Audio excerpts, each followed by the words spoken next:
Bakit po kayo nagka-interest sa asparagus? Nakita ko na isang beses ka lang magtatanim, hindi napapakinabangon siya ng mahabang panahon. Unlike sa ibang gulay tulad ng talong, sili, mayroong lifespan 1 year. After that, wala na.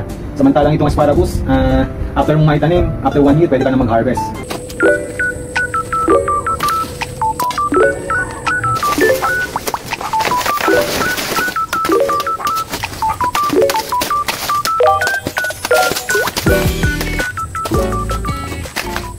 Ito yung ating saging na latundan.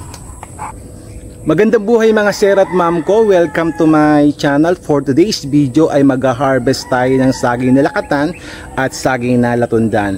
At mamayang hapon ay meron tayong online interview. Ito ay mula sa Manila Bulletin. Ito ay isang agricultural online magazine na ang topic namin ay tungkol sa asparagus. Kaya mga sir at ma'am ko, samahan niyo po ako. Puntahan natin yung ating saging na lakatan. Ito ay 68 days na mula nung pinutol natin yung puso ng saging. So nasa tabing kalsada lang siya. So ito yung ating saging na lakatan. So meron na tayong malapit ng anihin. So ayan, saging na lakatan to. Then ito yung ating saging na lakatan. So ito ay 68 days na mula nung pinutol natin yung puso. So konti lang yung piling niya.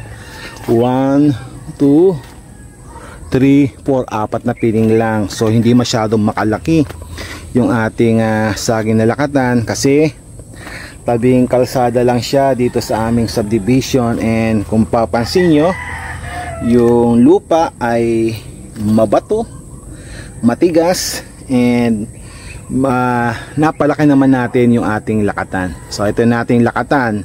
Then meron na din siyang follower. Ayan, ito na yung susunod na mumunga. So ito, tatanggalin natin to, gagawin nating planting material. So napansin ko dun sa ating saging na lakatan ay may dilaw na.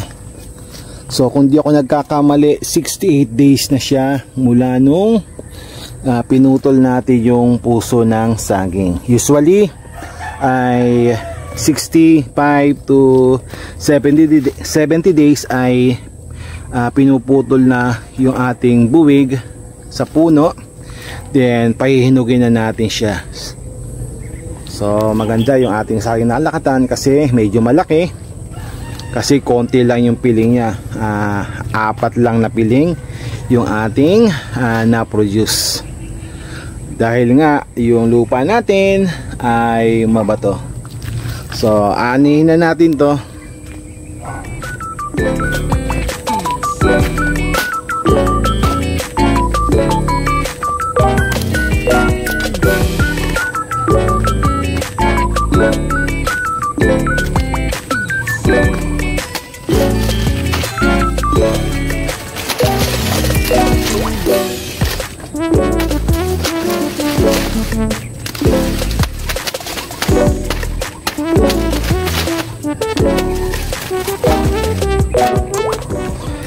So hindi na natin sinagad yung putol. Nag-iwan tayo at least 1 meter mula sa ilalim.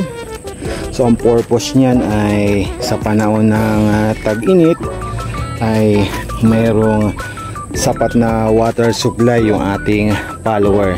Yan.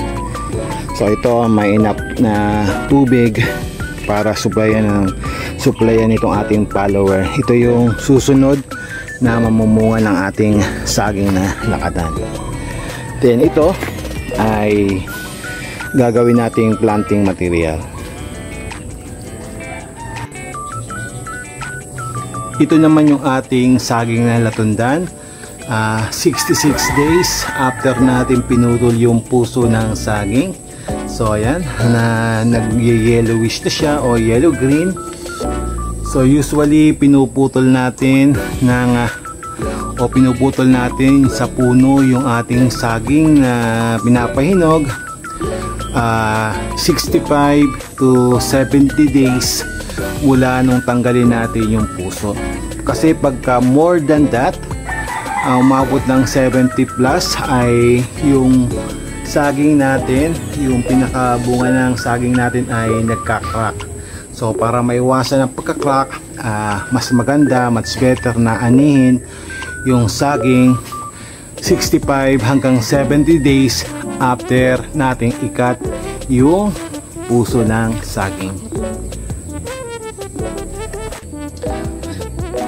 Tibayin na natin yung ating saging na latundan.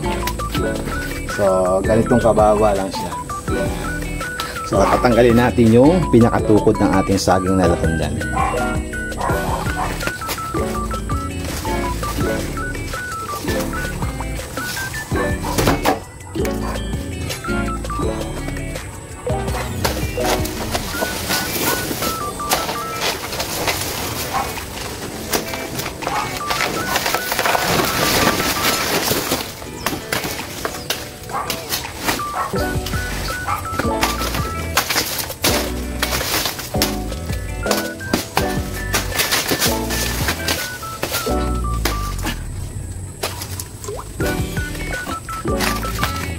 Ito yung ating saging na latundan.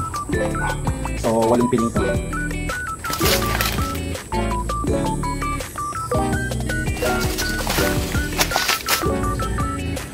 Ito na yung inaani natin na saging na lakatan at saging na latundan. So ito yung saging na lakatan. Ayan. So konti lang yung piling niya. So ito ay 68 days mula nung pinutol natin yung puso ng saging. Ito naman ay saging na latundan, 66 days mula nung pinutol natin yung puso. So usually ang pinakamagandang i-harvest ay 65 to 70 days. Pagka sumobra tayo ng 70 days, itong mga saging na to ay nagkakaroon ng crack, nagkakaroon ng bitak. So para maiwasan yung bitak, kahit sa lakatan nagbibitak din yan, ay inaani natin 65 to 70 days. Di tayo nag-aani ng 70 days beyond kasi nagkakaroon ng crack yung ating saging.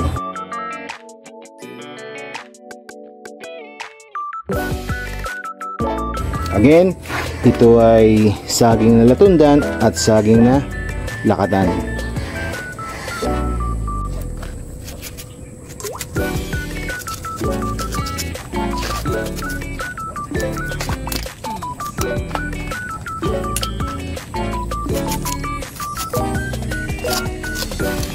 Kahit long shot to, sa long shot mo na siya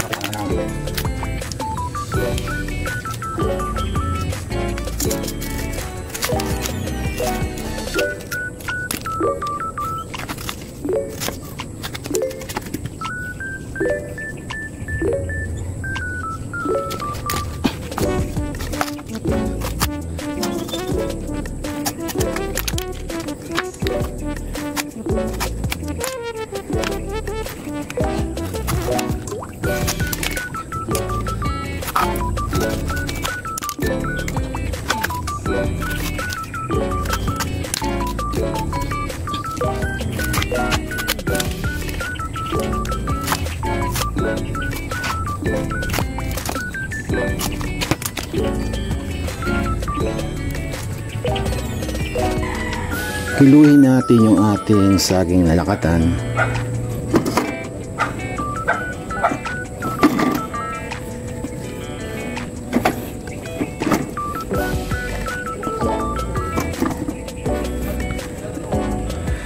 So naka-harvest tayo ng 5 kilos na saging na lakatan. How much more pa siguro kung ito ay tinanim natin sa magandang klase ng lupa. Hindi tulad ng aking napagtaniman. So 5 kilos na saging na lakatan. So ang next naman na ikikiluin natin ay itong saging na latundan.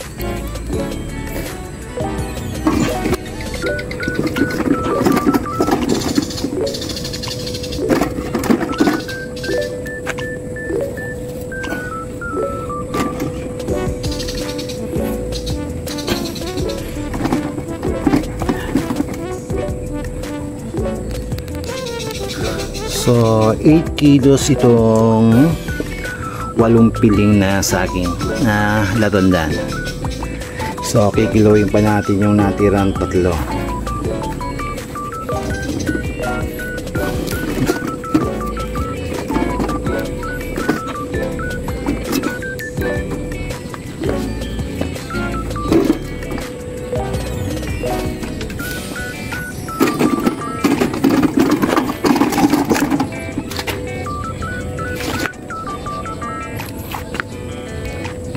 So meron tayong 5.5.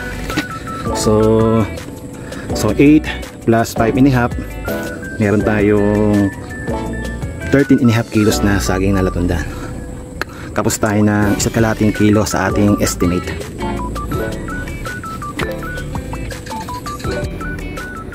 Nakapag-harvest na tayo ng saging na lakatan at saging na latundan kaninang umaga.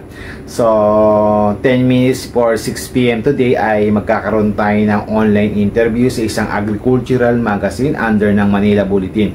At ang topic natin ay all about asparagus. Kaya mga sir at ma'am ko, samahan niyo po ako.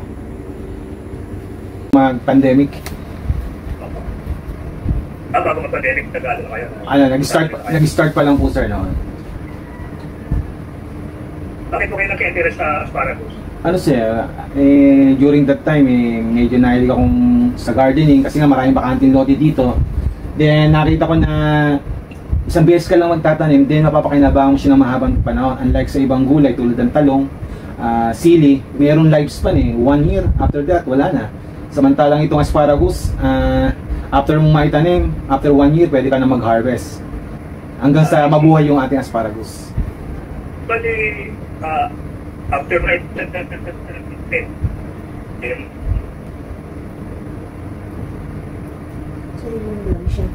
Atin nawala. Hello po sir. Bali ganun po, after 1 year may tanim, pwede na mag-harvest. Yes sir, from seed sir From 9 to 12 months, pwede ka na magtanim. So para sir maging maganda yung resulta, lumaki yung root system ng ating asparagus. Talagang matetem ka na mag-harvest kahit ika 6 months lang. Pero ang goal ko kasi ay ma-establish yung root system niya kasi yun ang magbibigay ng asparagus spear. So, mas maganda yung root system, mas maraming may puproduce na asparagus spear. Ibig ko sabihin sa isang plant ng asparagus, pag nag-harvest kayo, hindi siya parang pinupulot, tapos magtatanim ka ulit, or continuous po siya? No sir, kung familiar po kayo sa bamboo, di ba may mga shoots po siya? Ganun po yung pag-harvest, hindi po kailangan bunutin. Kasi pag binunot natin direkta, possible na masaktan po yung asparagus crown natin. Maaari siyang mamatay. So kinakat natin almost below the ground. Mga 1 inches or 1/2 inches below the ground. Parang ganito po hindi ko kasi nakakita Apo sir.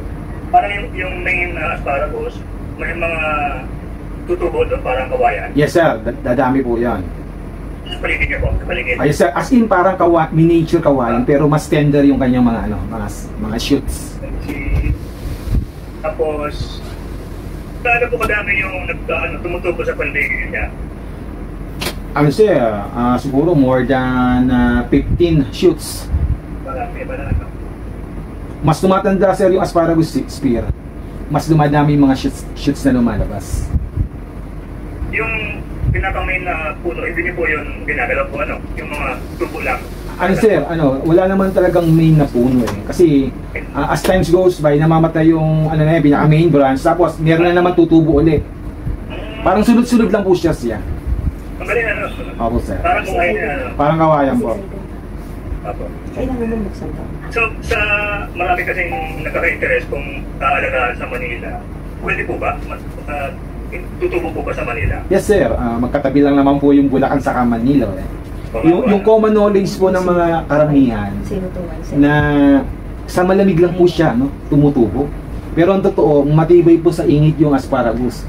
Mas nakikita ko pa nga na nagtatrive sa medyo mainit yung asparagus kaysa dun sa tagulan. Halimbawa po nitong nakaraang habagat, medyo mabagal yung paglabas ng shoots unlike dun sa panahon na mainit. Pwede pala. Pwede po. Paano po ang gagawin sa Metro Manila kayo sapat sa pasok po o paano? Yes sir, kung merong 20 liters or 16, mas maganda siya 20 liters 30 years sir. Halimbawa siya meron po ako napanood. Sorry po. Sige sir, go ahead. 30 years, sir. Benta. Kasi halimbawa sir, yung isa sa mga sikat na YouTuber tungkol sa agriculture, yung napanood ko po 3 years ago, 18 years na yung nabili niyang farm na may asparagus. Nilagyan niya lang po ng rabbit manure. Then after niyang malagyan ng rabbit manure, nag-try ulit. 18 years na yun, mga 3 years ago ko pa po napanood niya. Opo.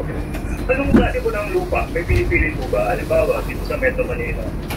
Ano pong ina-advise nyo? Halimbawa, ilalagay sa paso, sa bande, ano po ang... Ano sir, at least yung tinatawag na loam soil, yung nabibili sa garden. Sa circle. Opo sir.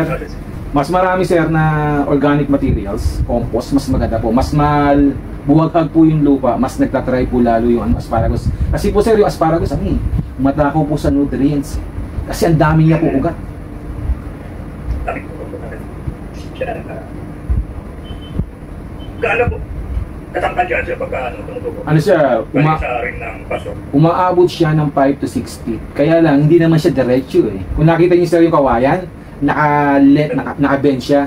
More or less ganun din po. Opo, ganun, yumuyuko din po. Kaya kailangan po ng balag. Kung sa paso, medyo yung pabilog na balag. Para hindi siya sumayad sa lupa. Kasi the moment na sumayad sa lupa yung mga dahon niya, may mga fungus yun na maaaring maapektuhan po yung asparagus natin. Kaya nilalagyan po siya ng trellis. Ano pong material na ginagawa niyo? Pwede naman siya, alimbawa, kung wala naman, hindi man po kayo marunong mag-welding, tulusan nyo lang po ng 4 na kahoy sa 4 na corner. Then, talian nyo po ng pabilog para lang hindi mag-bend. Parang hindi mag-bend yung ating asparagus. Successful yung aking interview ng Manila Bulletin, isang agricultural magazine published online. So maraming salamat Sir Oliver Samson sa pag-interview niyo sa akin tungkol sa asparagus. Kaya mga sir at ma'am ko, maraming salamat sa panunod ng aking video. Please like, share, and subscribe. And press the notification bell para lagi kayo updated sa aking mga video. Magandang buhay and God bless us all.